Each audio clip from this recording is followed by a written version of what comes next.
Hare Krishna, welcome to session 6 on Chorastakam, Śrī Cauragraganya-Puruśaṣṭakam by Sri Bilvamangal Thakur.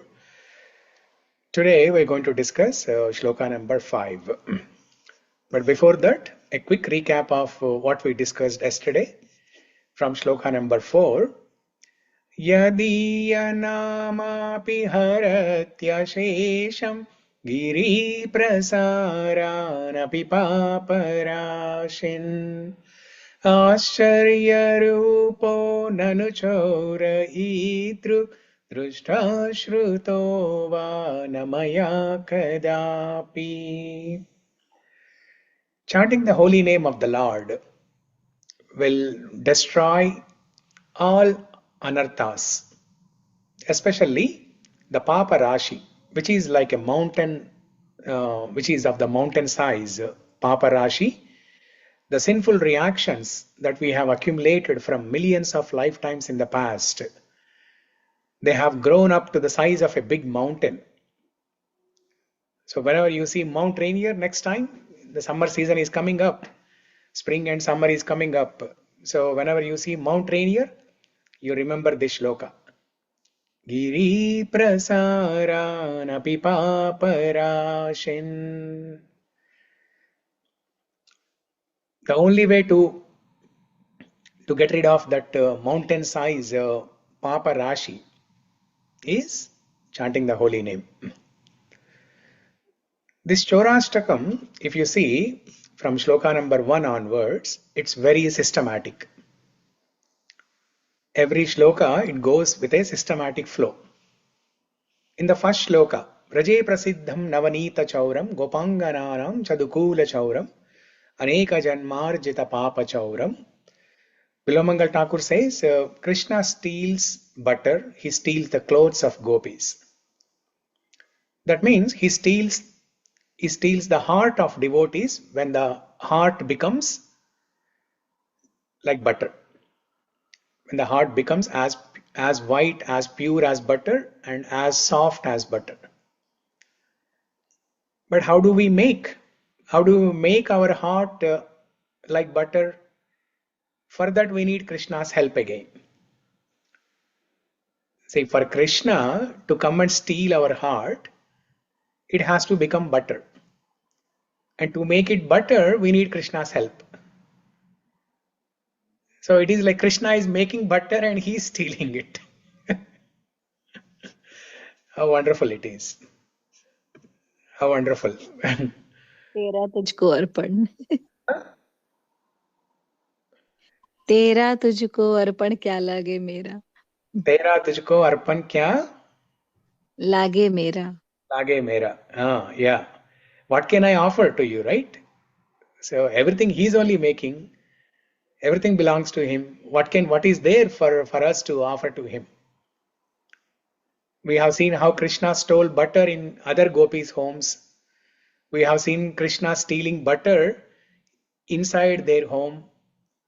And now today, this is a very interesting thing, right? Krishna himself, he is churning the butter and he is stealing.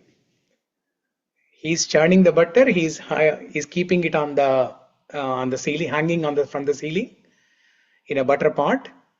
And then with the help of his friends, he steals it. So what is it? What is this? Krishna churning butter and then stealing, what does it mean?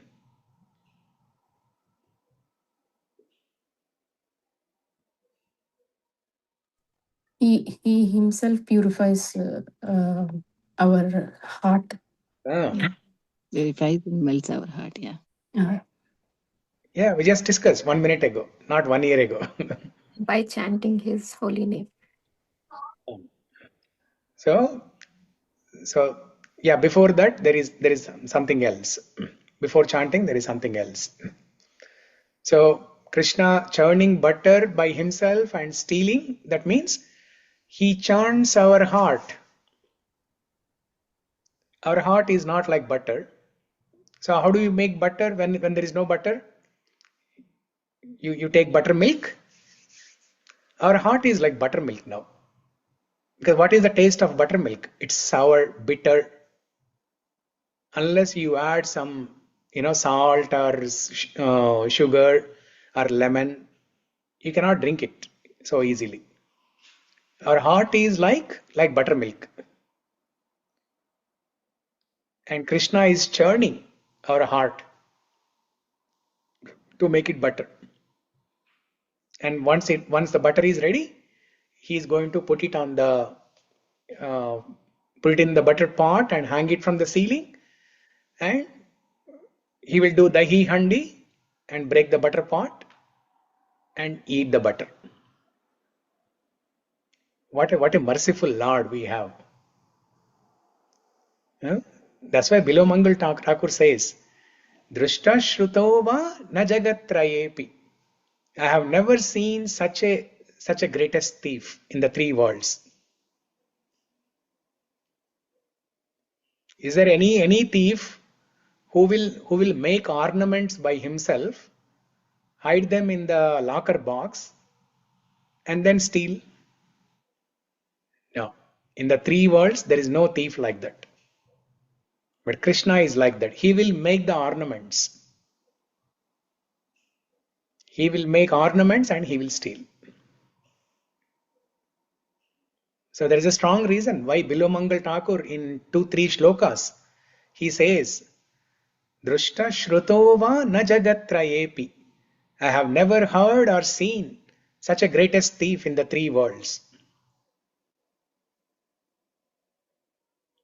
Okay, so now we have seen three variations of stealing, three different styles of stealing, right? Now let's see one more style. Okay, who can summarize these three styles first before we discuss the fourth style? Because I want to make sure you're understanding.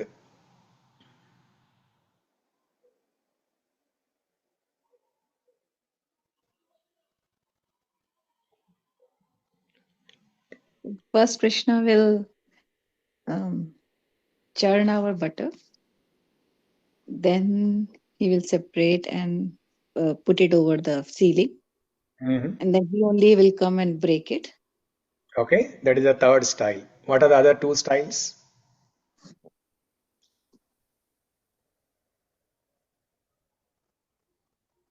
I thought these are three different styles. First is churning is different, and then putting it over height, and then No. See, Krishna steals butter, right? And there are three different variations, three different styles that we have discussed so far. One style is Krishna going to gopis' homes and stealing. Number two, Krishna stealing butter from their own home. Number three, Krishna churning butter by himself and then stealing. Is this clear? Did everyone understand? Raise your hand if you understood it.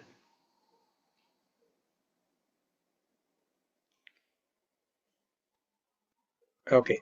So Sarita, now you explain it. So one way is he's going to Gopi's house and stealing the butter made by them. And second one is in his own home, he steals butter. Yes.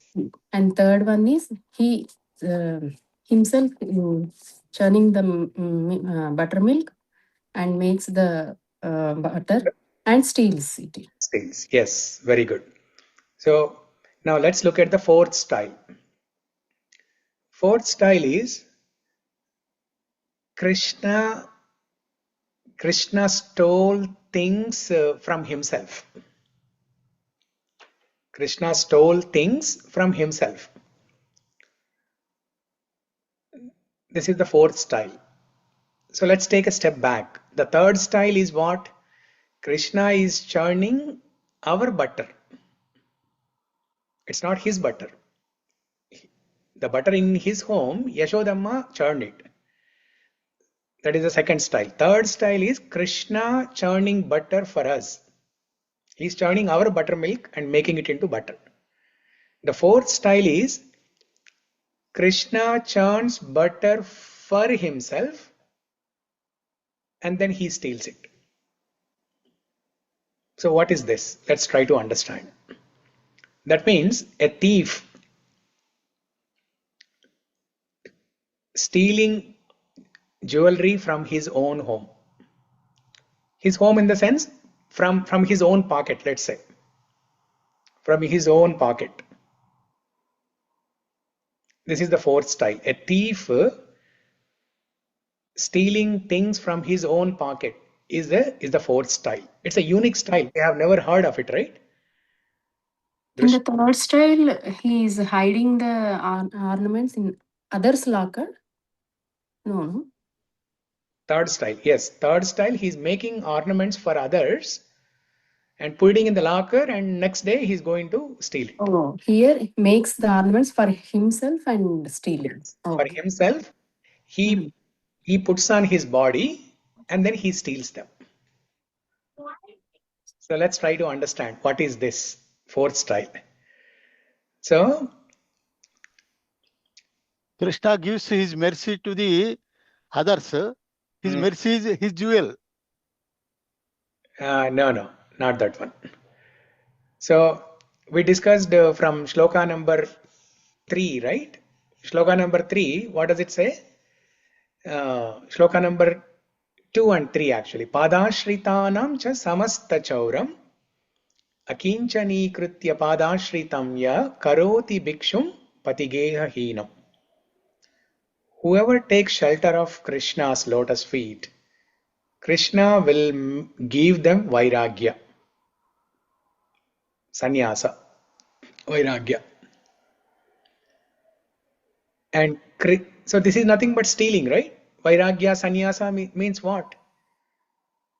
Giving up desires on everything. Even though you have everything, giving up desires on everything. Or if you are ready for the actual real sannyasa, wearing saffron clothes, then you actually give up things physically also. So this is what Krishna has exhibited. So Krishna has stolen Radharani's heart and became Chaitanya Mahaprabhu. Right? Krishna stole Radharani's heart and became Chaitanya Mahaprabhu. And then in Chaitanya Leela, as Chaitanya Mahaprabhu, he took sannyasa.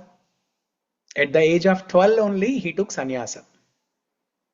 He got married at an early age, and then I think 1 or 2 years after marriage, he took sannyasa. So what does that mean? He took sannyasa, and it's not the type of sannyasa that we talked about. You have everything, but you are giving up the desire. No. He actually left the home. He left the family. Wearing saffron clothes, he went to Puri. So he stole Radharani's heart, and he appeared as Chaitanya Mahaprabhu. He married, father and mother, they are in the home, wife is there in the home. And then Padashritanam cha samasta chauram chaura akinchanikritya padashritam yaha karoti bhikshum patigeha hinam. Pati geha hinam. That means no house and no path. No path means what? No distracting path. But there are no multiple distracting paths. There is only one path, one pointed attention, one path, that is focusing on Krishna Bhakti. So that Krishna who stole Radharani's heart and became Chaitanya Mahaprabhu, and then that Krishna stole from Chaitanya Mahaprabhu everything and made him a sannyasi.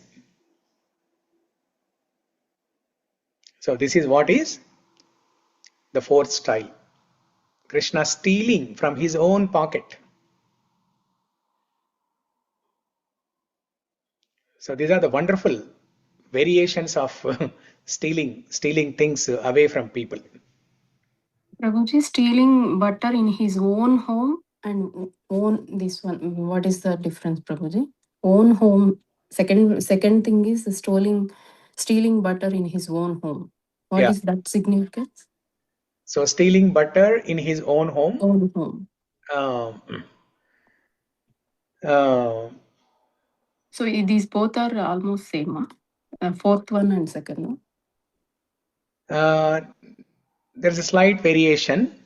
The fourth one is see in the second scenario where Krishna steals butter from his own home. So he still gets to eat butter, and Yashodamma will make new butter again. But whereas in the fourth scenario, Krishna stealing butter from his own pocket, the butter actually disappears. There's no butter. So the butter actually disappears. It's the complete sannyasa, vairagya.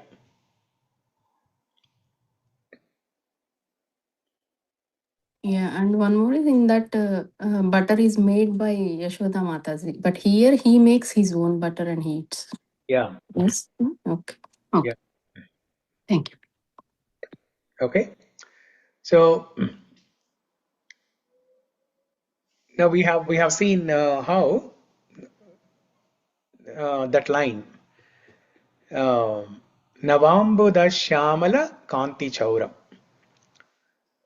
How we discussed how Krishna as an ocean absorbs the sun rays, and the sun represents Radharani. By absorbing the sun rays, the ocean water gets evaporated and a cloud is formed. That cloud is nothing but Chaitanya Mahaprabhu. And that Chaitanya Mahaprabhu showers mercy in the form of rain. So now in order to qualify for that rain, we need to do sadhana. That sadhana consists of Shravanam, Kirtanam and Smaranam. We just have to plant these seeds, that's all. And as the cloud of Chaitanya Mahaprabhu is showering rain, the rain mercy, these seeds, the Bhakti Lata Bija, Shravana, Kirtana and Smarana, these three Bhakti Lata Bijas will fructify and they will grow into Bhakti creepers. Bhakti Lata. Lata means creeper. You know, when you plant, let's say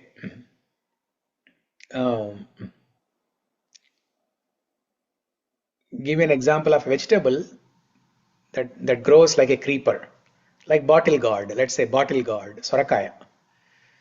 You put some seeds of bottle gourd, and then within 6 months or 1 year, that grows into a big creeper. You do some setup, some kind of net, so that the branches of the creeper will grow all along. So that's how the Bhakti Lata will grow. As we absorb the rainwater from Chaitanya Mahaprabhu, the mercy, these three seeds, Shravana, Kirtana, Smarana seeds, will fructify and grow into a big creeper. And yesterday we discussed about the chanting of the holy name. Chanting of the holy name, we discussed the benefits of simply hearing. What happens if somebody just hears the names? And what happens if somebody chants the name? Somebody chants the name in a joking way, in an insulting way, helana, sanketya, parihasa, stobana, helana, different ways. So they don't have an intention to chant the Lord's name, but they are chanting in different ways. But still they get benefit. We have also discussed from Mukundamala Stotra and other scriptures What is the benefit of chanting with love and devotion? That is the fourth shloka.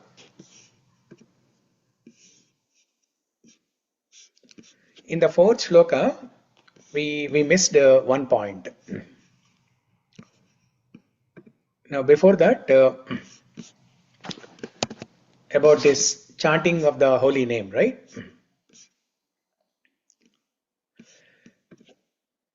Chanting of the holy name, how powerful that is. We all know the story of Mrigari. We all know the story of Valmiki, and his previous life, his name was Ratnakar. So he was a hunter. Ratnakar was a hunter. And he used to hunt and make the livelihood. So one day Valmiki appeared and asked him to chant the name of the Lord. So before that, there was a transformation. How Ratnakar transformed into a sadhu, a sattvic person. That he saw two crauncha birds.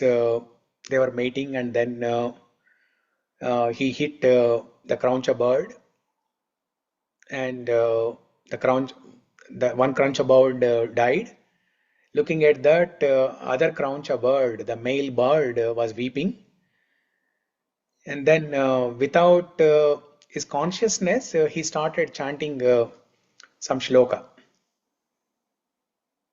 And then, looking at that, Valmiki appeared, and Valmiki gave him some gyan and asked him to chant the name of the Lord. He said, I always used to hunt, I never chanted. When Valmiki asked him to chant Rama, he could not pronounce that name. He was always killing, right? He's in the killing business. So all he could say was Mara, Mara, Mara, Mara, Mara. So even though Ratnakar chanted Lord's name in the reverse way, instead of Rama, Mara, Mara, Mara, Mara, Mara, still he got the benefit.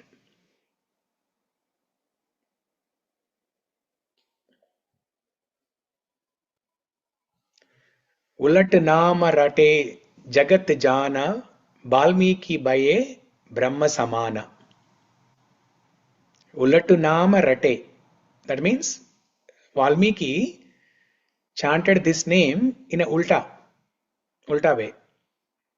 Ulat naam rate jagat jana Valmiki baye Brahma samana. Simply by chanting Rama's name in the reverse order, ulta, the entire world knew about it. Ulat naam rate jagat jana. The entire world knew how Ratnakar chanted Rama's name in the reverse way. But still, Valmiki baye Brahma samana. So he attained an exalted position by writing Valmiki Ramayana. So yesterday we have seen how various other devotees, how they chanted Lord's name and how they got the benefit. Especially the recent discussion, Gajendra Stuti, we have seen how many names Gajendra chanted. When Gajendra chants these names, Om Purushaya Dibhijaya Pareshaya Vidhimahi Satvena Pratilabhyaya Naishkarmyena Vipaschita. So these are all names of the Lord. These are all adjectives. These are all the names of the Lord, indicating that He is the Paramatma. He is the controller. He is the creator, controller, Paramatma, maintainer, destroyer. He is merciful. All these names, they are indicating his gunas, his qualities. Even though he did not use a particular name like Rama, Krishna, Mukunda, Govinda, just like how Draupadi used, Hey Govinda Dwaraka Vasin Krishna Gopi Janapriya. Draupadi used direct names. Kunti Maharani used direct names. Krishnaya Vasudevaya Devaki Nandanaya cha Nandagopa Nandagopa Krishnaya Govindaya Namo Namaha. Namo Pankajanaabhaya, Namo Pankajamaline, Namo Pankajanetraya, Namaste Pankajangraye. So like that, Yeah, we saw. I had Yeah. a question. You mentioned in your examples that even if someone utters the Lord's name unintentionally, Mhm. they will still get the benefit. Yes. But in Shikshastakam, it is mentioned that it is an offense to chant the name inattentively. How do we then understand it? Yeah, that's a good question. So, a person who is chanting the name of the Lord without any intention, right? They are not practicing bhakti. They are just chanting, they are saying the name of the Lord. It's not actually chanting. It's not the japa. They are not doing japa, but they are just calling to one of their friends who has the name of the Lord. Like Hari. Hey Hari, can you come here? Can you help me? Sanketyam. They are just indicating to a person who has the name of the Lord. So for them, these rules do not apply. They get some benefit. It's not like somebody simply calling a colleague in the office, they will go to Vaikunta. No, it doesn't work like that. They'll get some benefit because that's the power of Lord's name. It's like fire. Whether you know it or don't know it, you put your finger in the fire, it will burn you. Similarly, a person calling to one of his colleagues in the office who has the name as Hari will get some sukruti, some benefit. The Shastra mentions that a person who has chanted Lord's name at least once in their life, human life is guaranteed in the next life. In the next life, human life is guaranteed. This is the reason in the olden days, all the children names, the newborn babies, the names are God names only. Now see in this call, how many people have beautiful names, God names. The reason is when we call these people, we get that sukruti. Knowingly or unknowingly, simply we just call these names, we get that sukruti. But for a person who is practicing bhakti and who is doing japa, who is actually chanting the names of the Lord, for you to make progress nicely on the path of bhakti, you have to follow those rules mentioned in Shikshastakam, like attentive chanting. Otherwise, it's an offense. Because we want to get the maximum benefit. To get the maximum benefit, it's not easy. You have to do intense sadhana, attentive sadhana.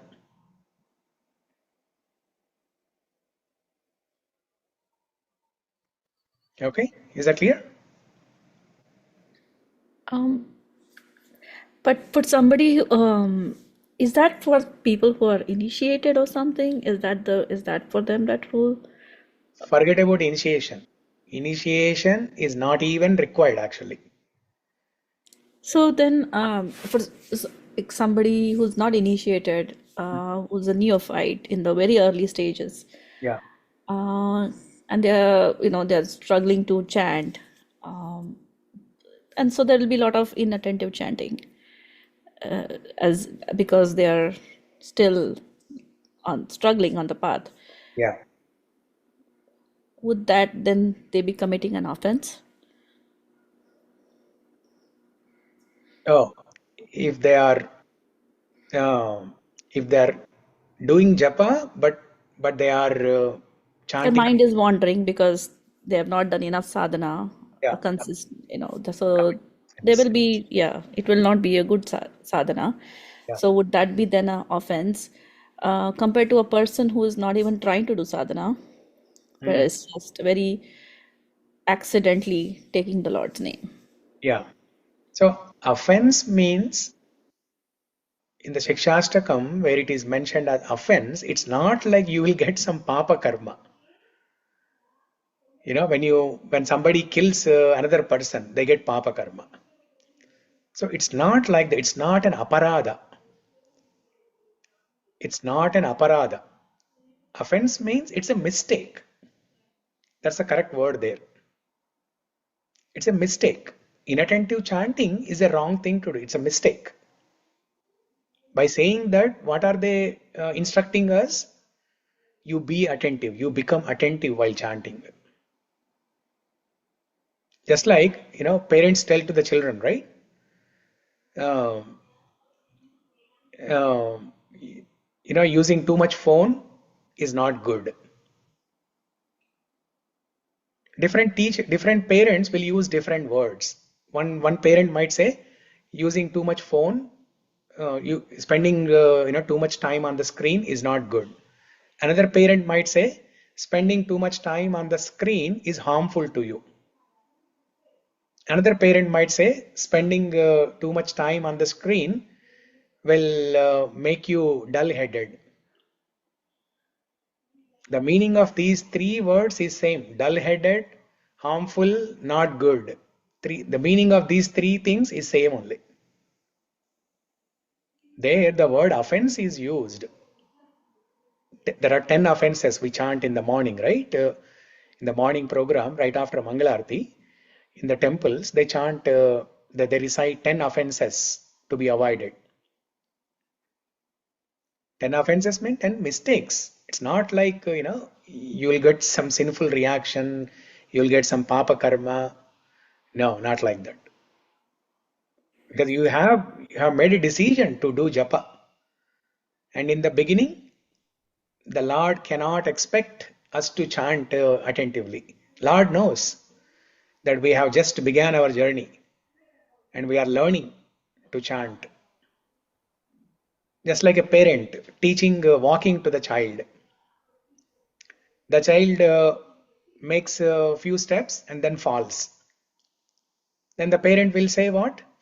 Nana, this is not how you walk, this is how you walk. In the initial stage, you hold on to some table or chair and then slowly walk. So we'll get only consequences. So we will not get complete benefit because of that inattentive chanting. You will get the benefit to the extent you are attentive. Attentive. Okay. If you are 10% attentive, you will get 10% benefit. Okay. If you are 20% attentive, you will get benefit according to that. But we will not get any punishment for that 90% inattentiveness. No punishment. No. Yeah. In the Shikshastakam, offense word is used to indicate that we take it seriously. It's a mistake.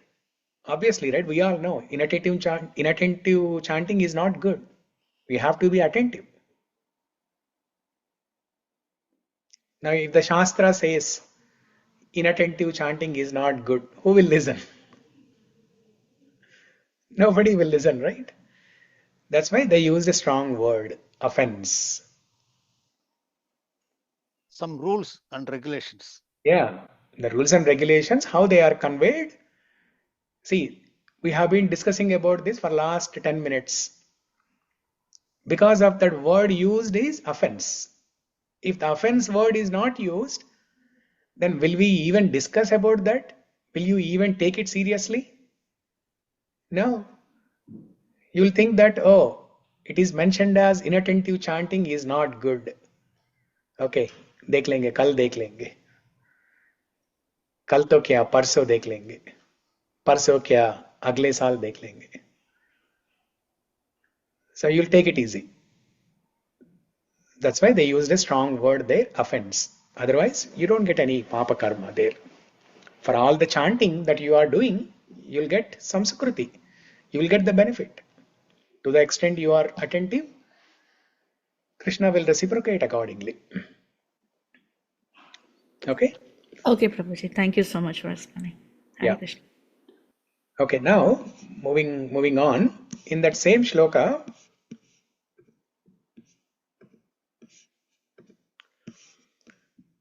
Ascharya Rupo Nanu Chaura Idrug. This is a very important one. Rupa.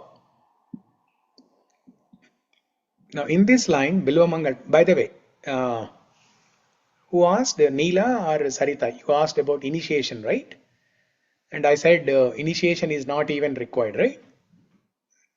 Who is the proof and who is the example and what is the proof? Mirabai. Mangal Thakur is the example. No initiation.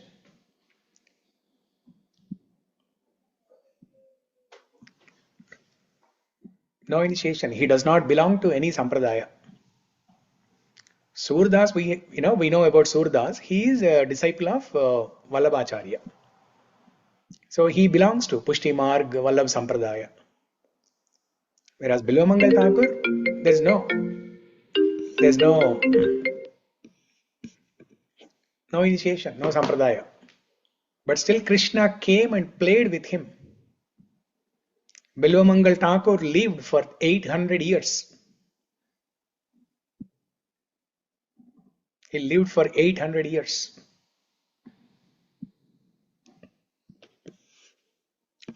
Okay? So now, in the fourth shloka, we discussed about Nama Vaibhavam. Sri Krishna, Nama Vaibhavam. How chanting of the name, Krishna in the form of his holy name, how he steals. He steals the Papa Rashi. Krishna comes in different forms. He comes in the form of the name. He comes in the form of, Matsya Kurma Varaha Vamana. So our Jayadeva Goswami has written a beautiful Dashavatara Stotra. Pralaya Prabodhi Jale Dhrutavanasi Vedam Vihita Vahitra Charitam Keshavadrita Meena Sharira Jai Jagadisha Hare Jaya Jagadisha Hare Keshavadrita Kurma Sharira Jaya Jagadisha Hare Jaya Jagadisha Hare. Like that, when Draupadi called out to Krishna, how did Krishna come? Keshavadrita Vastra Sharira Jaya Jagadisha Hare Jaya Jagadisha Hare. He came in the form of Vastra. And now in the fourth shloka, Nama. So Krishna comes in the form of name. Keshavadrita Nama Sharira Jaya Jagadisha Hare Jaya Jagadisha Hare. So he comes in different forms and steals. So Krishna comes in the form of Nama, holy name, and steals our Papa Rashi. So in that shloka, fourth shloka, what we're going to talk about today is the Rupam. Ascharya Rupo Nanu Chaura Idru Drishta Shrutova Namaya Kadapi. how this beautiful form of Krishna is Rupam, is Soundarya Rupam, Sachidananda Soundarya Rupam. How that can steal things in our life.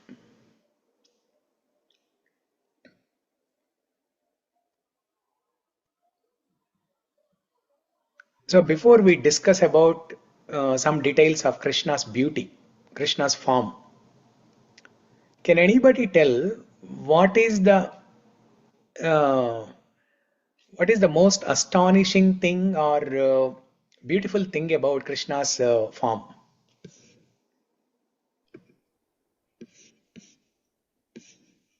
What is the Krishna's form, or what is the benefit of Krishna? No, when it comes to the different stories, different descriptions, different shlokas, different kirtans, bhajans, glorifying the form of the Lord. What's so special about these? Tribhangi Rupam.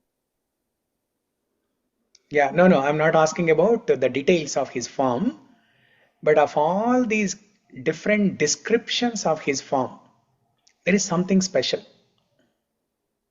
Lotus. Everything is lotus-like. Lotus, okay. No, again, I'm not asking the details. Rupam drusham drushimata kilardhala. Maybe. Okay.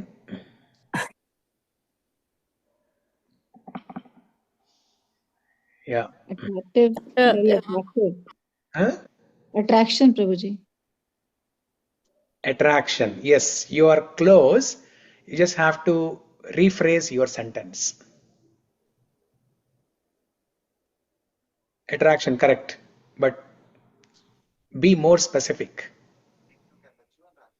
regardless of the form, whether it is a physical form or in the form of a name, nama is also his form. It's Yeah. always merciful. Neela Megasyama. So it's merciful. Okay. Form. The form is merciful. Okay. What else? Neela Megasyama. Neela Mega. Yeah. It gives some peacefulness, relaxation. It gives some peaceful relaxation. Okay. Some shanti. Okay. Happiness. Happiness. Cooler than moon. Cooler than moon. Something. Yeah. Okay. It So gives benefit regardless of whatever form it is. It always gives benefit. So the special thing about all these different descriptions in the Shastras, there are elaborative descriptions. If at all, there is something that the Shastras glorify the most, that is about Krishna's beauty only. Majority of the shlokas in the Shastras, you take Bhagavatam, Ramayana, there are many shlokas glorifying the beauty of Krishna or Ramachandra. There are Koti Manmada Rupam. Koti Manmada Rupam. Yeah. Normally we are quoting the Manmada is the attractive person, but here Krishna is Koti Manmada Rupam. Yeah. So the special thing about all these descriptions is, even though we have not seen Krishna, but simply when we read or hear these descriptions, we get attracted. That's the special thing about all these descriptions. It is easy to say in one sentence that Krishna is Trijagan Manashakarshi. He is the most beautiful in the entire creation, in the three planetary systems. But no, Shastras did not leave at that. Different Shastras gave different elaborative description. How beautiful Krishna is. How beautiful his Rupam is. What are the different details of his Rupam? What are the details of the decoration on his body? The speciality is, even though we have not seen, but still we get attracted to it. Just by reading. Just by reading and hearing, simply we get attracted to it. That's the speciality. Or So maybe we have seen some days in some life, we don't know, Prabhuji. That's why maybe it is there in our memory, so we can relate, maybe something like that. yes, yeah, we were in the spiritual world before. Yeah, so that's why we that's why we got trapped. Yeah. Yeah. So that memory is there. I mean, we are not recollecting that form of Krishna. No, we are too far from remembering that form. What we had seen in spiritual world millions of lifetimes ago when we were in spiritual world. We are too far to remember that. We are not pure to remember that now. But the beauty or the greatness about all these descriptions given by acharyas about Krishna's form is that we get attracted to it simply by reading and hearing. The same thing, for example, Kandarpa Harasundhara Divyamurte Kanta Kuchamburuha Kutmalalola Drushte Kalyana Nirmala Guna Karadivyamurte Sri Venkatesha. Sri Venkatesha? Suprabhatam. There is something else before that. Sri Venkatesha Sharanam Tava Suprabhatam. So, we have heard this many, many times. But still, when we meditate on the words of this shloka, glorifying the beautiful form of Lord Venkateshwara, Kandarpa Darpa Hara Sundara Divya Murte. Venkateshwara's beauty is such that it destroys the pride of Kandarpa, the Cupid.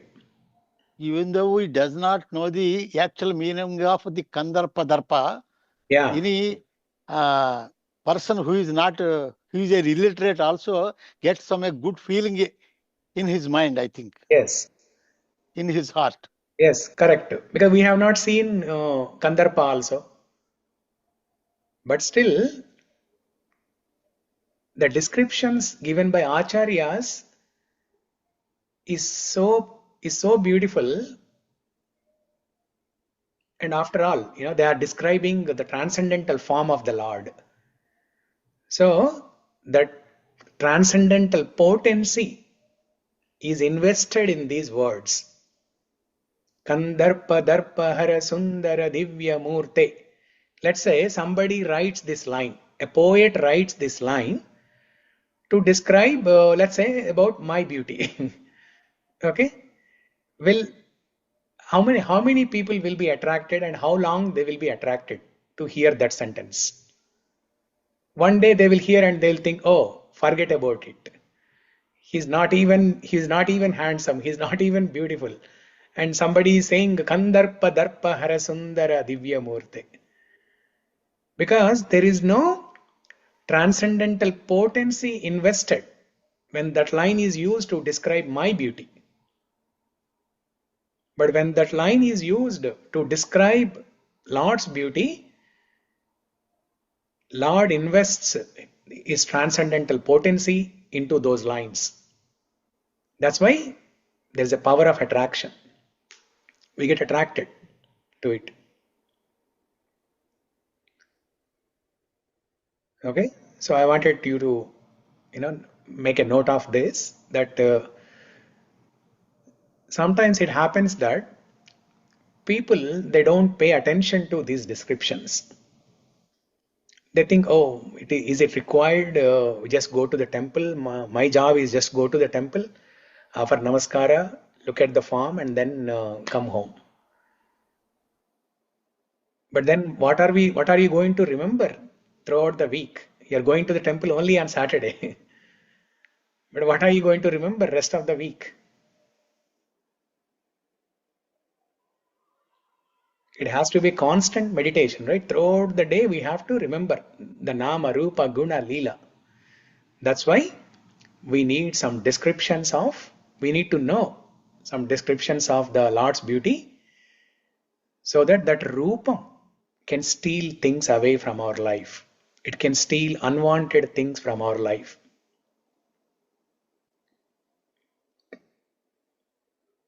So one of the greatest benefits that somebody gets when they meditate on the beautiful form of the Lord is that their lusty desires will disappear. Prabhupada writes in one of the purports in Bhagavatam, I don't remember which shloka is that, but Prabhupada writes in the purport that if somebody has lusty desires and they meditate on the lotus feet of Krishna, very soon their lusty desires will disappear. Because Krishna's beauty is so attractive that it can purify the heart and it can make a person get attracted to Krishna. And that meditation on Krishna's form, it comes in two ways. One is by taking darshan of the Archamurti Vigraha of the Lord, and second, by reading and meditating on the descriptions of Lord's beauty. We need to know what are the details of his beauty.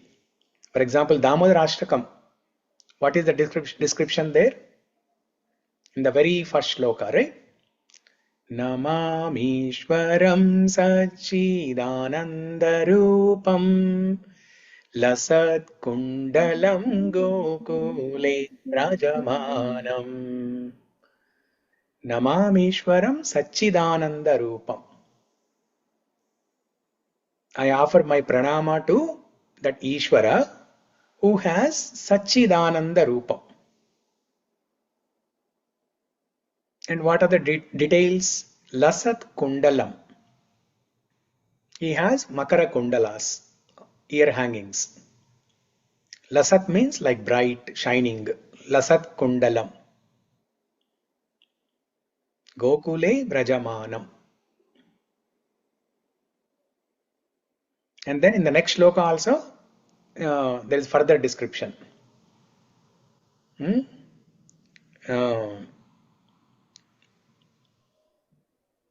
Iti drishvalīlābhērātyantалīlai kuntalai snigdhārataischa gopya. There's a description of his hair.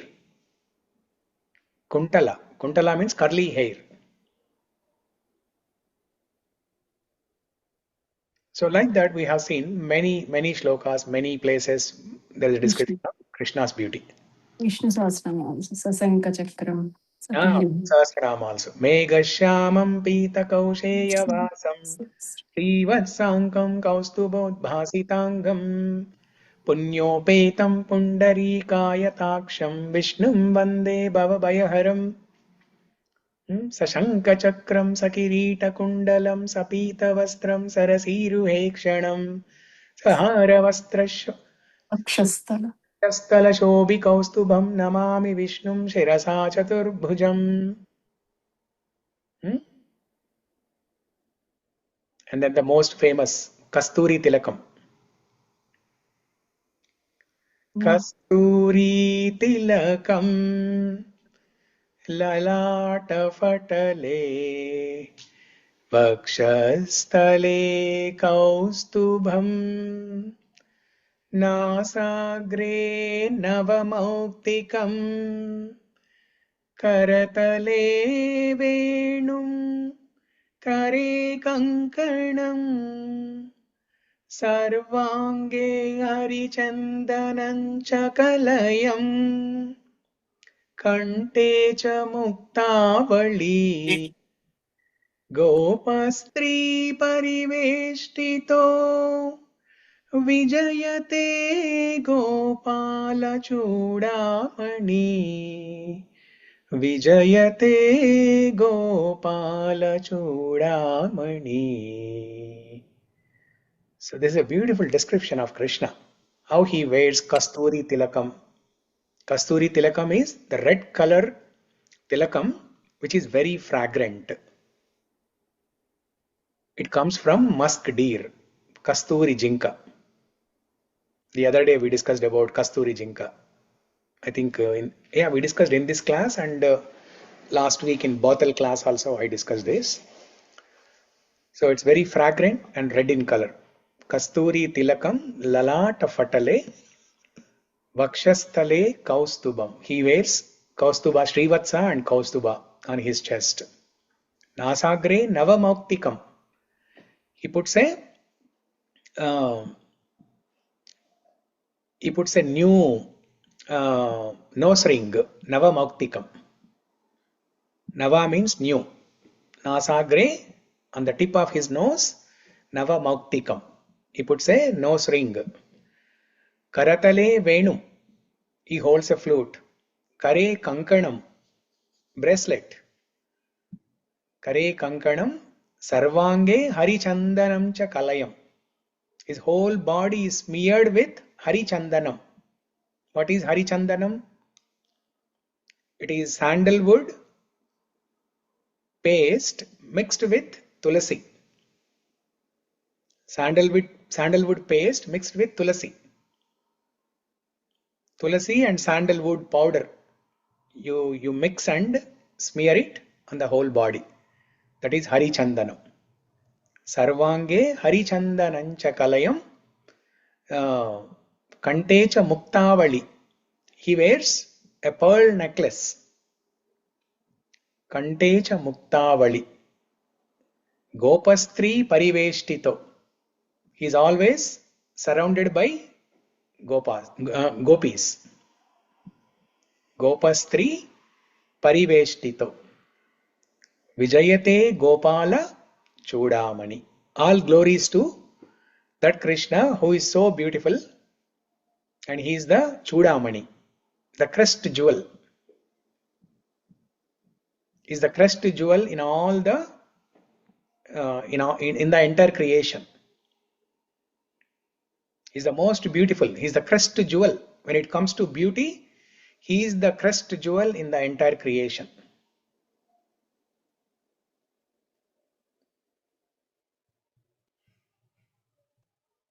And then there is Prabhuji, one more sloka. Other day you told about Brahma Samhita.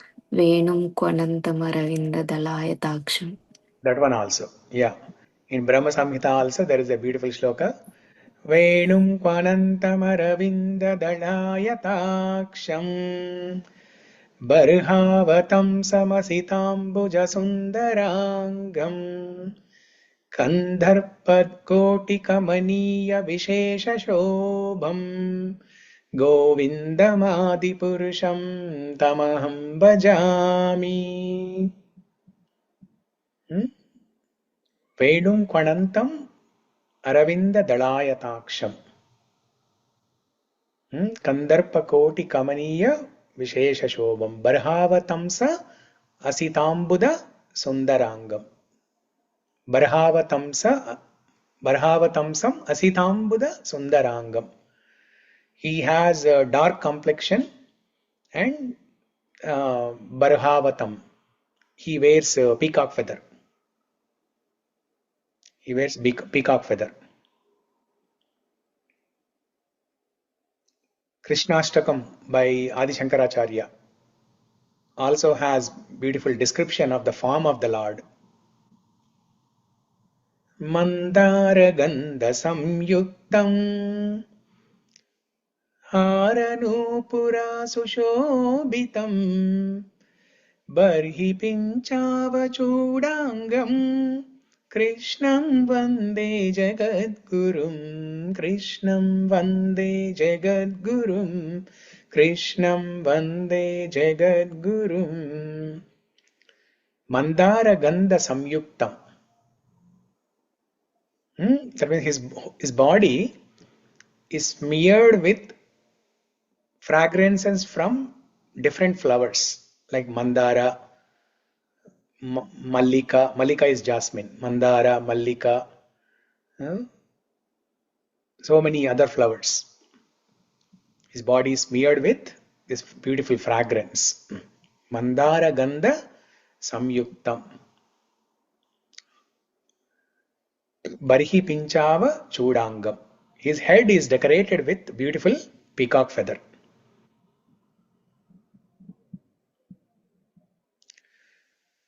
So, in our Sampradaya, Gaudiya Vaishnava Sampradaya, there is a exalted, famous Goswami called Rupa Goswami. He gives a beautiful description of Krishna's form in a very interesting way. So let's look at that.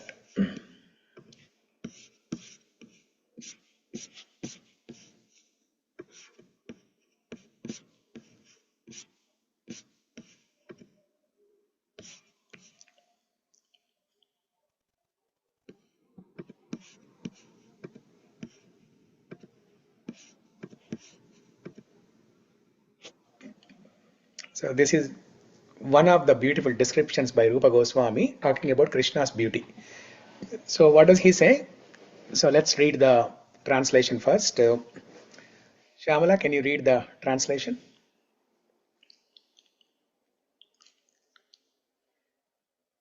Yes, Prabhuji. Hare Krishna. My dear friend, if you are indeed attached to your worldly friends, do not look at the smiling face of Lord Govinda as he stands on the bank of the Yamuna at Kesi Ghat, casting sidelong glances. He places his flute to his lips, which seems like newly blossomed twigs. His transcendental body, bending in three places, appears very bright in the moonlight. Okay. So we will we'll discuss about the shloka in a bit, but let's recite the shloka. Smeram bhangi traya parichitam shachi vistirna drishtim Vamshinyastadhara kishalayam ujjvalam chandrakena Govindakyam haritanumita keshitirthopakante Ma prekshishtastav yadis sakhe bandhu sange stiranga. Rupa Goswami tells this in a satirical way. He says that if you want to have good time with your friends, if you want to crack jokes with your friends, or if you want to have good time with your family members, if you think you are happy in the material world, or if you want to be happy in the material world, if you are earning good income in the material world, or if you want to earn good income in the material world, if you are going on too many vacations and enjoying those vacations, or if you want to go on too many vacations and enjoy, then don't go to Vrindavan. Even if you go to Vrindavan, don't go to Yamuna river. Even if you go to Yamuna river, don't go to Keshi Ghat. Even if you go to Keshi Ghat, don't look at this man who just comes out of the Yamuna water after a bath and he ties his hair on his back and then he starts playing flute with his lips. And there's a description of his lips. His lips seem like newly blossomed twigs, like petals of roses. Its transcendental body, bending in three places, Tribanga, appears very bright in the moonlight. Now imagine the beauty of Yamuna river. Not the Yamuna river that we see today, but just imagine how beautiful Yamuna river would have been when Krishna was there 5,000 years ago. Just imagine the beauty of Yamuna river. Now we have seen in Gajendra Stuti, chapter 2, there is a beautiful description of Svargaloka, the Trikuta Parvat, about the lake and all those things. If things in the material world, now that description is a material world description, right? Svargaloka, which is still in the material world. Now, what to speak about Vrindavan when Krishna was present? When Krishna was present, this Vrindavan on Bhuloka is not different than the spiritual world, Goloka Vrindavan. So imagine the beauty of Yamuna river and imagine a full moon day casting very bright moonlight, and imagine beautiful form of Krishna just taking bath in Yamuna river and coming out. His clothes are wet, his hair is wet, and he has tied his hair on the back. Now today ladies, after they take a head bath, they tie the hair on the back. Where is this coming from? This is coming from Krishna. So Krishna has personally done this. Krishna has personally done this. So imagine that form and then holding flute, playing with his lips. So Rupa Goswami is saying, if you want to have good time with your friends and family, don't see this person. Because once you see this person, you will not come home. You will not come home. You will give away everything and just you want to be there with him. Such is the beauty of Krishna. He steals away everything. Ascharya Rupo Nanu Chaura Idrug. Drishta Shrutova Na Jagatrayepi. So let's recite the shloka together. It's a satirical way. Rupa Goswami is telling.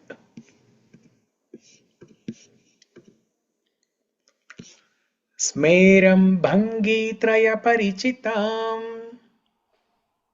Smeram Bhangi Traya Parichitam. Chachi Vistirna Drishtim.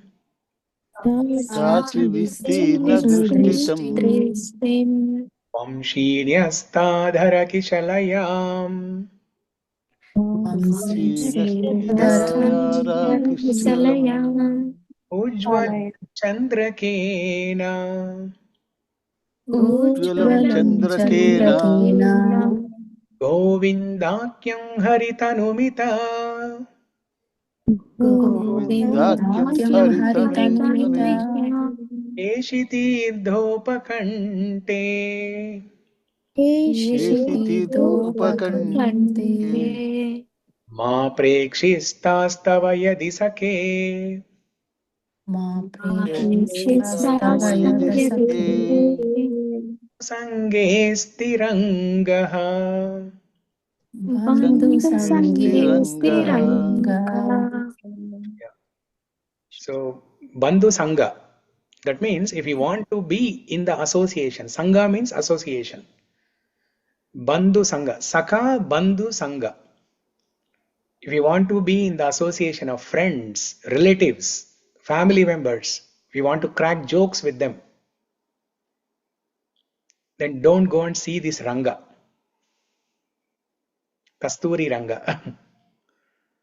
Govindakyam, a person by name Govinda.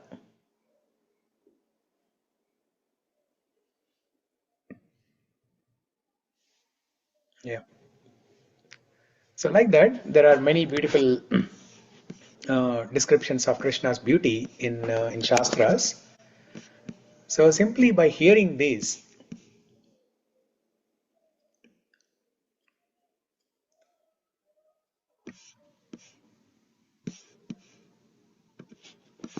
so there's a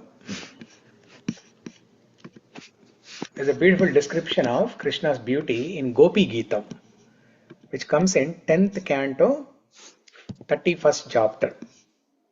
So in my music class, I just learned that I got the tune. It's in Sindhu Bhairavi tune, but instead of me singing, let me play the recitation or singing by my teacher.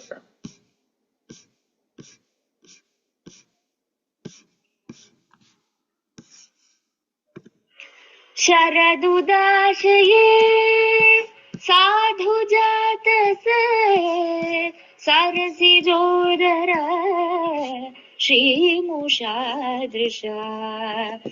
सुरतनाधते आशयकदासिका वरदनिघ्नतो नेह किंवथः विषजलाप्ययात् व्याळराक्षसात् वर्षमारुतात् वैद्युदानलात् वृषमयात्मजात् विश्वतो भयात् ऋषभदेवयं रक्षितामुहुः.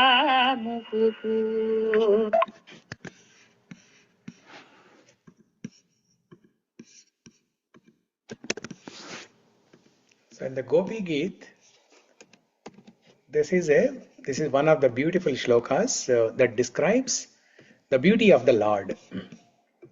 Sharadudashaye sadhu jatasat sarasi jodara shri mushadrisha suratanath he shulka dasika varada nignato neha kimvada.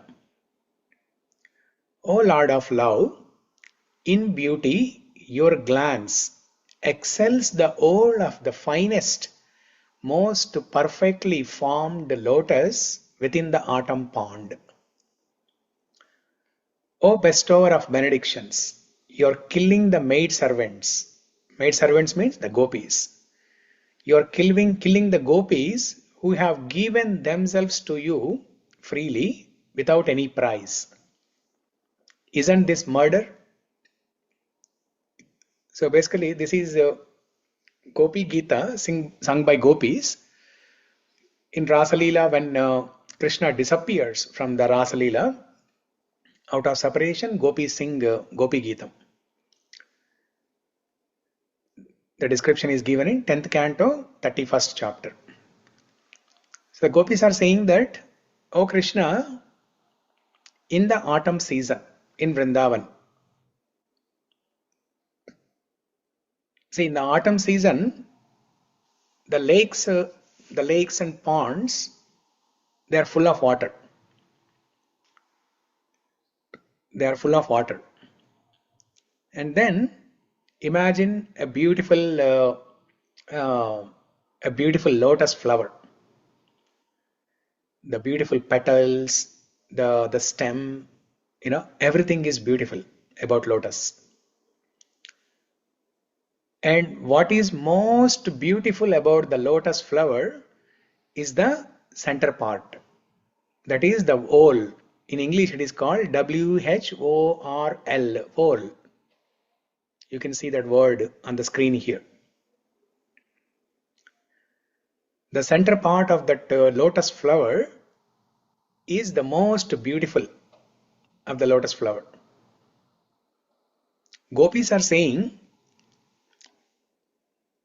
O Lord of love, in beauty your glance. Now they are just describing only the glance, not the entire body, just the glance. Your glance excels the whorl of the finest, most perfectly formed lotus within the autumn pond. See, if the glance itself is so beautiful, now what to speak of the entire body, the beauty of the entire body? We cannot even imagine that. We have not seen, we don't remember. Even if we have seen, we don't remember, and we cannot imagine. But still, the speciality is we get attracted, because this is not an ordinary description. This is a description of the beauty of the Lord.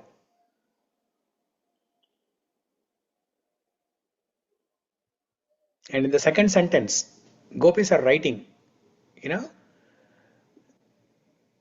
all of us gopis, we have surrendered to you completely. Atma Nivedanam. We have done Atma Nivedanam to you. Complete surrender. Our body, mind, intelligence, our senses, we have given everything to you. We have left our homes and came here in the middle of the night. And we are so attracted to your beauty and you disappeared. Isn't this a murder?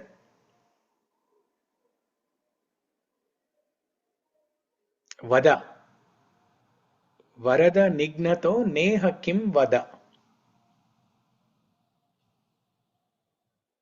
Because they are not able to tolerate the pangs of separation from Krishna. That's why they are calling, isn't this a murder? Bilomangal Thakur is calling Krishna as chor, thief. The gopis are the Uttama Bhaktas, right? The topmost exalted devotees. There is nobody higher than gopis. Now they have to use a stronger word than thief, right? That's why they are calling him as a murderer. Murderer. So in the rest of the shlokas, gopis, they scold Krishna in different interesting ways actually. Gopi Gita is so beautiful. It is so beautiful.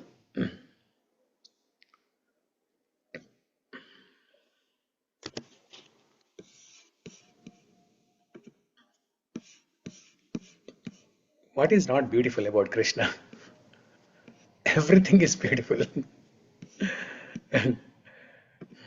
Everything is beautiful. So a lot more can be said about Krishna's beauty. But I will say one last thing and we'll stop with that. There was a story of a fruit vendor. When Krishna was there in Vrindavan, Krishna was very little, maybe 3 or 4 years old. And one day, the fruit vendor, she was carrying a fruit basket and going in the streets and selling. Just like how our Ankita sold vegetables yesterday. So this fruit vendor lady, she was holding a fruit basket on top of her head and was selling. Kela le lo, sep le lo, angur le lo. Like that, she was selling. And then she happened to come to Nanda Maharaj's home. So Krishna stopped her. Krishna wanted to buy some fruits from her. So, and then the fruit vendor lady, as soon as she saw the beauty of Krishna, she forgot what she was doing, she forgot what she was selling, and then she also started saying, Govind Lelo, Madhav Lelo, Damodar Lelo. She also started saying that. And then Krishna asks, so how much, he asked the price of the fruits and then how much rice he has to get from inside. Because those days, there was no money, right? It was a barter system. Bartending Barter. system. Barter system. Vastu marpidi, right? You give something, you give some items and you take what you don't have. So Krishna goes inside the home and gets a handful of rice, grains. And our Lala is only 3 or 4 years old.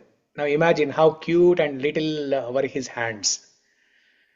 So by the time he gets a handful of rice from inside the home and walks outside into the courtyard, imagine how many rice grains have been fallen on the ground.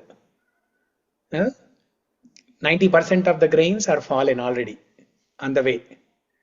Because the little kids, they cannot hold tight, right? So by the time he came to the courtyard, 90% of the grains are gone already. And then the remaining grains, Krishna stretches his hand like this. Until now he was holding in the fist. Now as soon as he comes in front of this fruit vendor lady, he opens his palm and he raises it high, saying that take as much as you want. There were only 4 or 5 grains in that.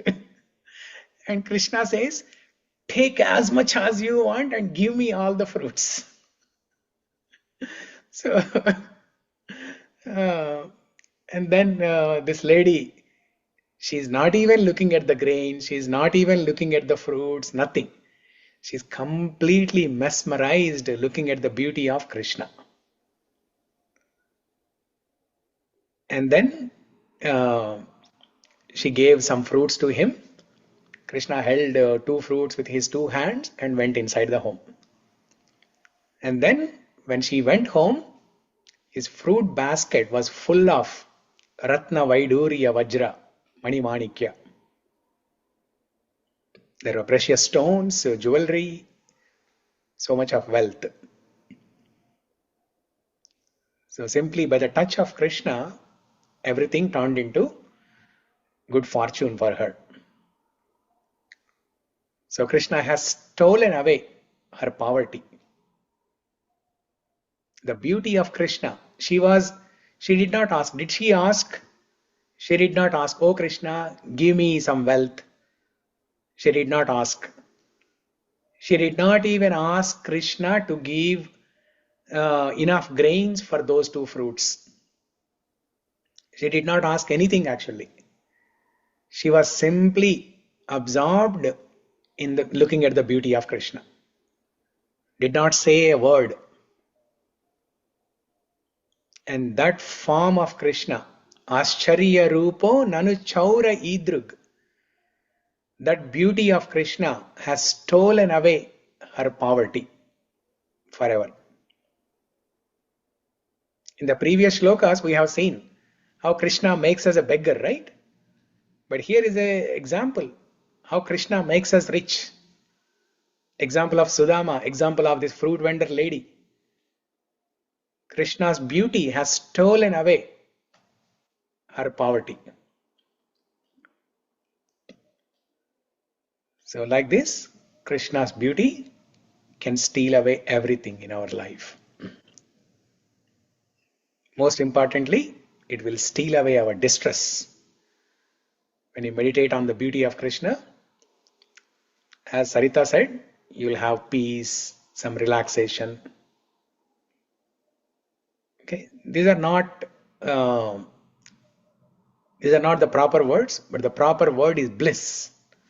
You will get bliss. When you meditate on the beauty of Krishna, you will get bliss. Like a relaxation, peace that you can get even if you attend a meditation session. You go to some yoga class and meditation. You can get peace and happiness, peace and relaxation. But here you get bliss. So to get that bliss more and more, what is the technique probably? For example, a poet sees beauty more than us. Yeah. Definitely. So one thing is by knowing Krishna's greatness, Krishna Kathas, definitely before attending these classes, same day when we saw now, it is looking like beautiful. Yeah. So just by listening Krishna's everything. So even to improve that mesmerization, to get that mesmerization, what is the other ways? So the simple technique is meditating on these descriptions and meditating on each and every word of these shlokas. All these shlokas, kirtans, for example, Chorastakam, if you just sing Chorastakam without understanding the meaning of the words, it's Sangeet. It is Sangeet. It's just a music. But if you understand the meaning of each and every single word and sing it, then it becomes bhajan. So there is a major difference between Sangeet and Bhajan. So I'll explain with an example. Let's say there is a river. In the river, you throw small pebbles, small stones you throw. It will cause small circles there, right? Around the pebble, it will cause small circle there. Ripple effect. Ripple effect. But if you throw a big stone,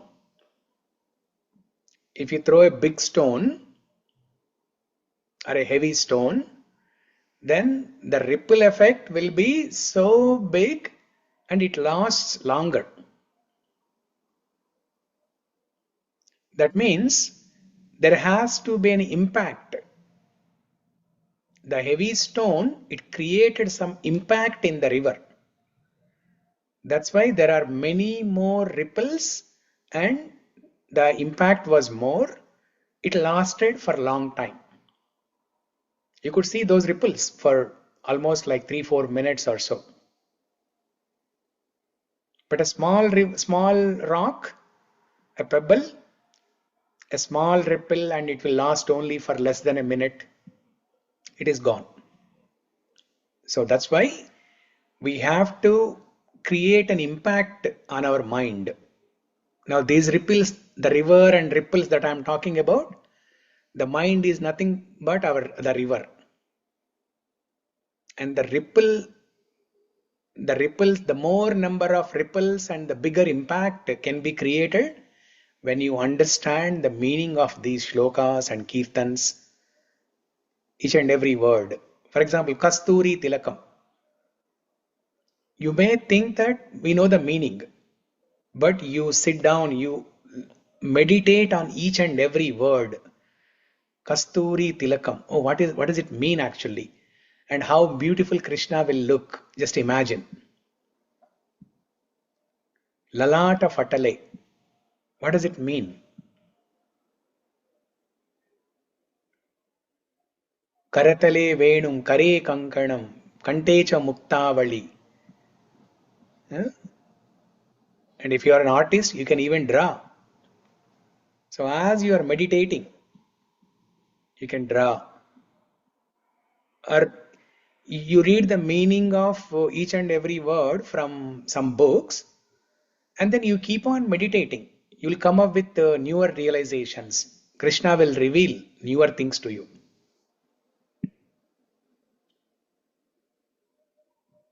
Even if nothing comes out, even if nothing new comes out, at least you will never forget that point that you are meditating on.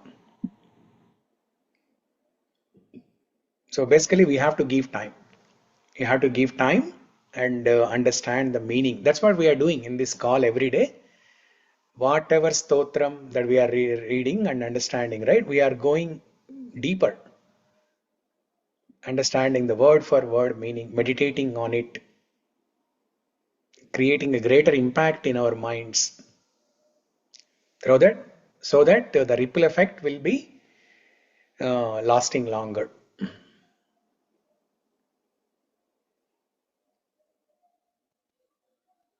And you read more descriptions about Krishna's beauty.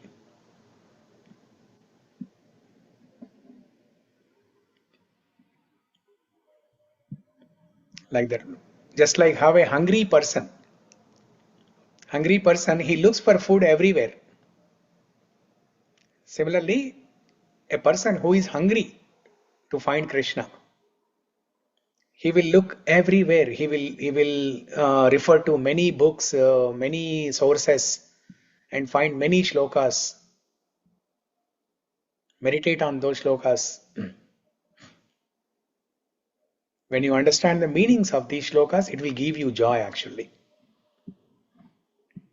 And when you share it with others, your joy will be doubled.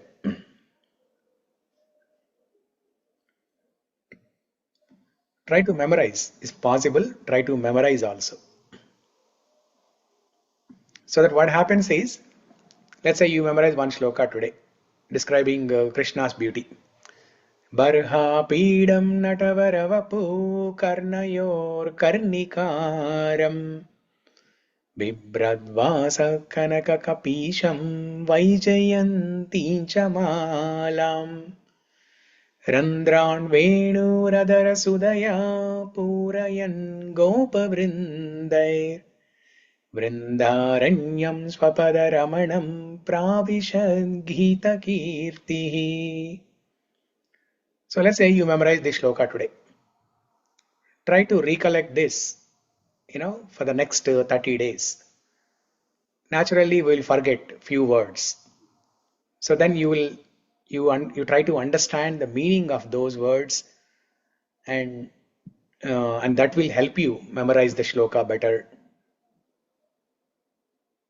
And when you don't remember one or two words from the shloka that you have already memorized, in fact you will enjoy that experience more, because that is when your focus goes on to those two words that you forgot, and you will put an extra effort, understand the meaning, and memorize it completely. So yeah, basically impact. You have to put more time, and you have to create some impact in your mind.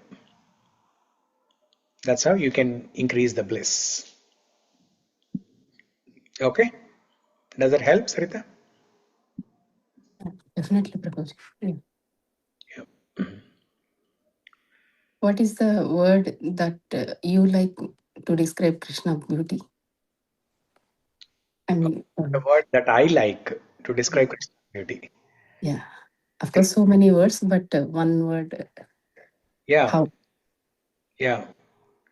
Two things that I like the most. One is Krishna's beauty is Trijagan Manasakarshi. It attracts everyone in the three planetary systems, in the entire creation.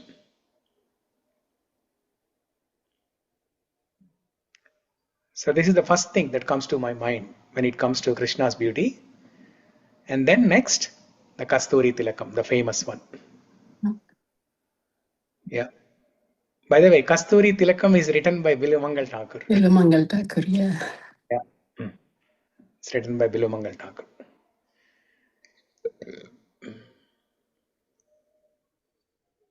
Yeah. So, yeah, Bhagavatam has elaborative description of the beauty of Krishna. So in the third canto, there is a description how to meditate on different parts of Krishna, bodily parts of Krishna, how to meditate on his shoulders, how to meditate on his head, how to meditate on his legs, feet, hands, his Vaijayanti Mala. So many things.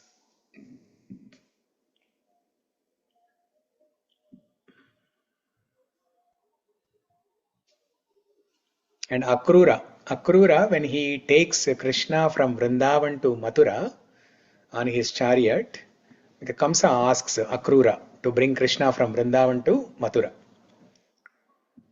So when Akrura sees Krishna,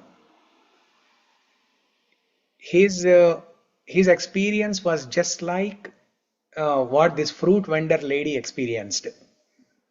Akrura was astonished seeing the beauty of Krishna. And in 2 chapters, about 40-50 shlokas, Akrura describes Krishna's beauty, including his Vadanam, including his Brahmanical thread.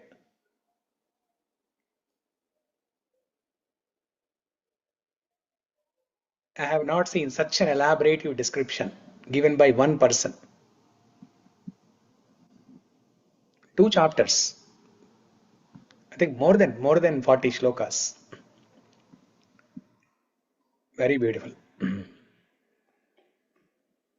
Same canto, third canto? No, not third canto. think this is in 10th canto. Okay. Yeah, Akrura prayers, 10th canto.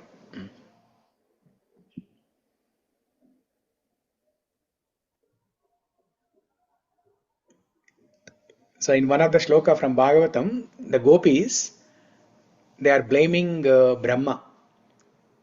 Because Brahma has created, they believe that Brahma is God. Brahma has created even Krishna also. That's what they believe. Because in Vrindavan, they don't consider Krishna as God. They consider Brahma as God, and they believe that Brahma has created Krishna. even Krishna also. So they say, Yasyananam makara kundala charu karna brajat kapola shubhagam suvilasahasam.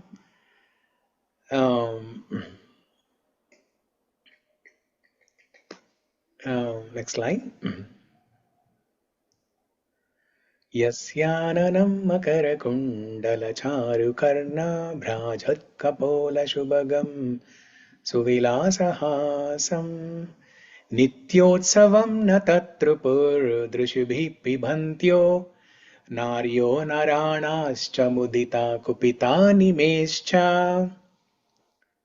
Gopis are saying that Krishna, your face, ananam. Ananam means face. Yasyananam makara kundala charu karna. Your face has beautiful ears. Charu karna. Charu means beautiful. Karna are the ears. You have beautiful ears. Your face is decorated with beautiful ears. And those ears are decorated with makara kundala. Yasyananam makara kundala charu karna. Brajat kapola shubhagam. Your forehead, kapola. Not kapala, kapola. Brajat kapola shubhagam. Your forehead is very bright, brilliant, radiant, shining. Suvilasa hasam. And there is a royal smile on your face. Very beautiful royal smile on your face. Suvilasa hasam. And seeing this beauty, it is Nityotsavam. It is a festival to the eyes. Nityotsavam na tatrupur. Na tatrupur means no satisfaction. We are not satisfied seeing your beauty. Nityotsavam na tatrupur drishibhi pibhantyo. They are drinking the nectar of seeing the beauty of the Lord. Nityotsavam na tatrupur drishibhi pibhantyo. Pibanti. They are drinking the nectar by seeing the form of the Lord. And the last line they say, Naryo Naranam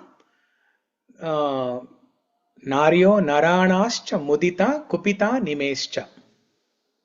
O Brahma, what kind of creator are you?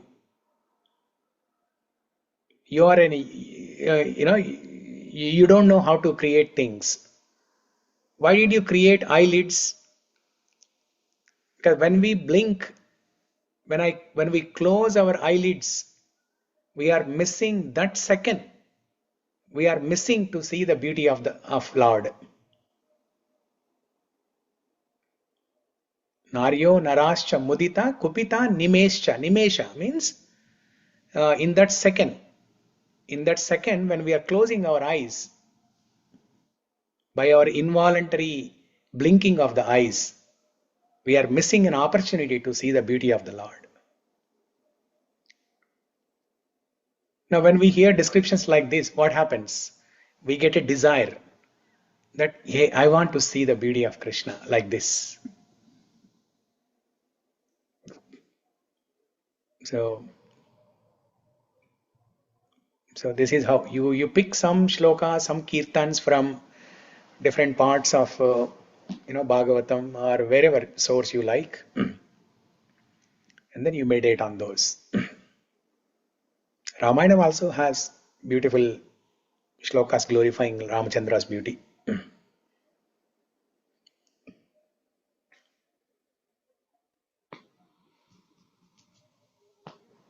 Ajanubahum aravinda dalayataaksham Ramam nishachara vinashakaram.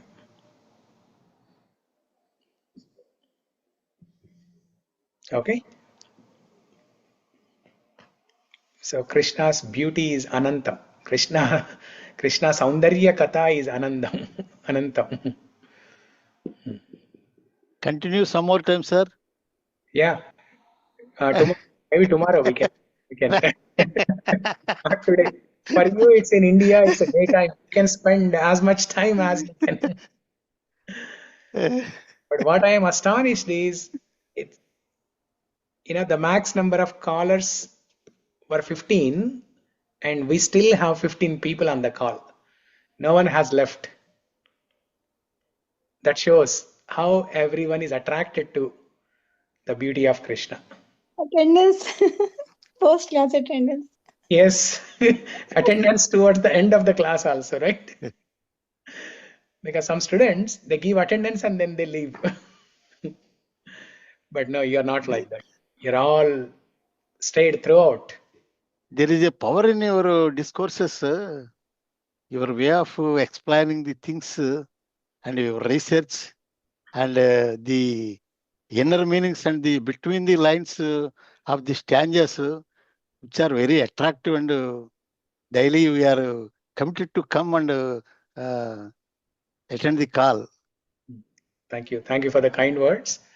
So I'm just sharing whatever I am relishing.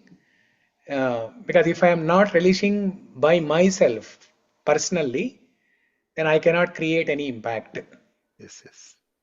So all these shlokas glorifying Krishna's beauty.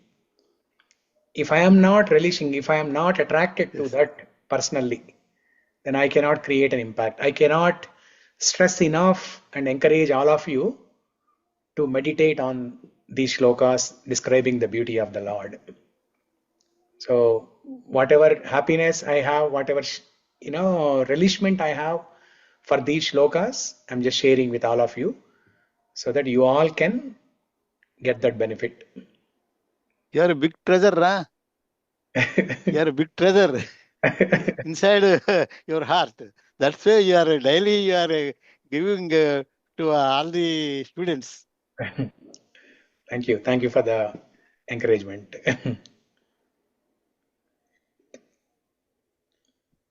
Yeah. Rukmini prayers I connected to beauty, Prabhuji. Little bit. Rukmini prayers. It starts with beauty only. Rukmini prayer. Yeah, అక్కడ కొంచెం connect అయ్యాము beauty. See, the inspiration from Rukmini Devi, she was attracted to Krishna's beauty without seeing him.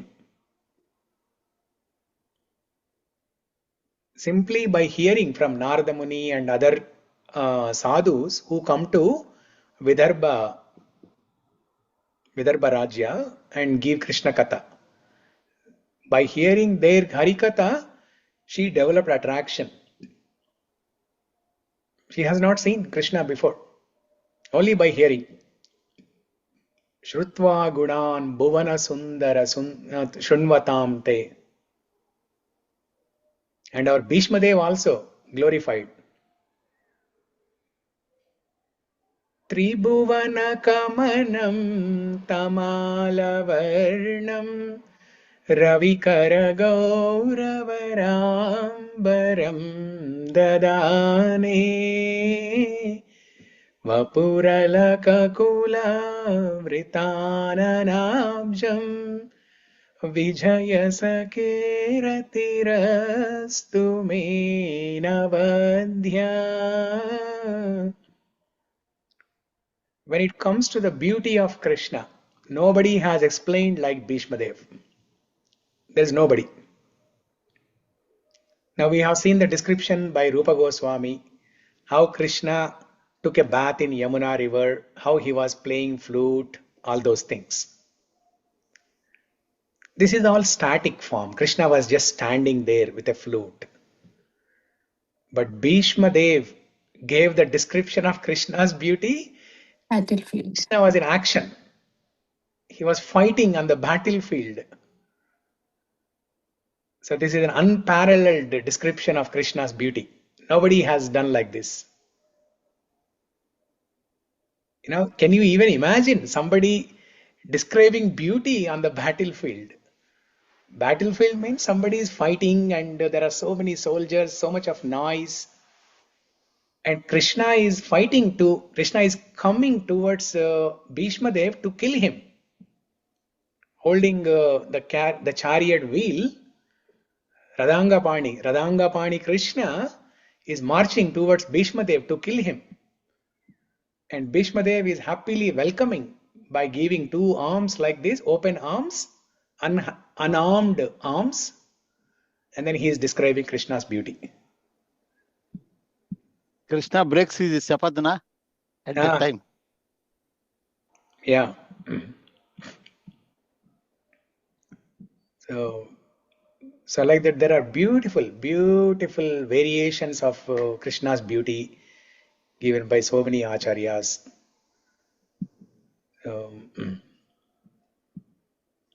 This is so wonderful.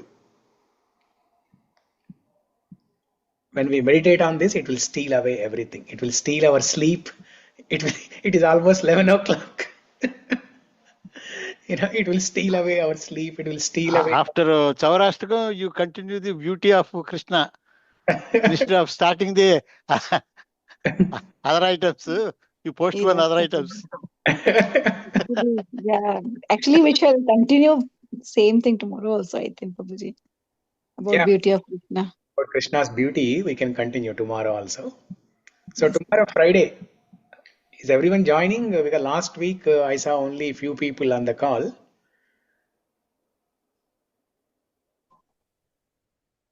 I'm not sure.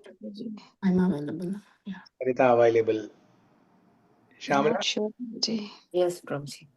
Available. Ankit. Anita available. I'll be there, Prabhuji. Aparna, you're available? Yes. Okay. Yeah. So we'll have the call then. Yeah. Post the list of prayers which describes the Krishna prayers so that it is having in our file. One by one, we are also searching where it is available and how to procure that books and all these things. Yes. Yeah, sure. I will. Yeah. Actually, in Vrindavan, there are two birds, Shuka and Sarika. Two birds. They are having a debate competition. In schools, we had a debate competition, right? So like that, these two birds are having a debate about the beauty of Krishna and Radha. Shuka is on the side of Krishna and Sarika is on the side of Radha. Shuka tells one shloka saying describing the beauty of Krishna. And then Sarika comes back with a counter. And then Shuka gives another counter. So like that, there's a back and forth. So one day we can read that description. So finally, who won? Huh? Finally, who won? Sukha. Finally, they both, Shuka and Sarika, they say that together. They say that no, it's a suspense actually. It's a suspense. Prabhuji, how the Sukha bird came to the material world? How the Sukha bird came to the material world? No. This is not Shuka Mahamuni. This is a bird that has the name Shuka. Okay. Shuka and Sarika. Two birds. Prabhuji, please give the answer now only. We'll read that. Maybe tomorrow only we'll read that. Radha only. At the end, after staying for so long, you are leaving it in the suspense only. So all gents are Sukha, all ladies are Sarika. Okay? We will debate tomorrow. Yes. Yeah, we can sing Gopi Geet tomorrow, maybe. Yeah. Good idea. So when Krishna appears, reappears in the Rasa Leela. See, when Krishna disappeared, gopis sing Gopi Gita. And when Krishna appears back, the gopis sing Sakshat Manmadha Manmadha. Now we see the beautiful Krishna back in the Rasa Leela. Sakshat Manmadha Manmadha. They sing like that. Very beautiful. Yeah, we can sing Gopi Geet one day. So, there are so many things to do. Prepare a calendar so that we are also having an interest. Prepare a calendar. Yeah. Yeah, we'll put something in the calendar. We'll make a schedule.